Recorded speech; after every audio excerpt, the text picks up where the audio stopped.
ପାଖ ପଡିଶା ଆମ ଜନ୍ମଟି କଥା ତାକୁ ଦେଖିଛୁ, ତା ଭିତରେ ମିଶିଛୁ, ତାର ବ୍ୟବହାର ବି ଭଲ ଥିଲା, ପାଠ ଭଲ ପଢୁଥିଲା।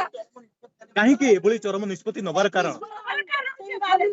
ଆମେ ତ ଏଠି ଗାଁରେ ଅଛୁ, ସେ ଦଉଥିଲା କଣ ପାଠ ପଢୁଥିଲା, କରୁଥିଲେ, ତାକୁ ଖରାପ ବ୍ୟବହାର କରୁଥିଲେ, ସେଇଥିପାଇଁ ସେମାନେ ସେ ଆସି ଘର କହିଥିଲା, କିନ୍ତୁ ତାର ପଦକ୍ଷେପ ନେଲେ ନାହିଁ କେହି। ସେ ଲିଖିତ ବୟାନ ଦେଇଥିଲା, ତା କଥା କେହି ବୁଝିଲେ ନାହିଁ। ଏବେ ସମସ୍ତେ ମାଳମାଳ କରୁଛନ୍ତି, ଟ୍ୱିଟ ମାଧ୍ୟମରେ ଦଉଛନ୍ତି, ସମବେଦନା ଦଉଛନ୍ତି।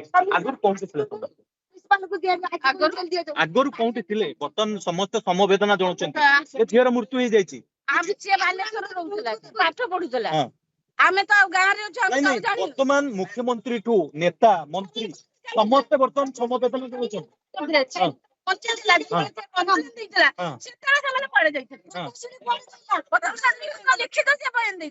କିନ୍ତୁ ସେ କାହିଁକି ବୁଝିଲେ ନାହିଁ? ସମବେଦନା ଜଣାଉଛନ୍ତି।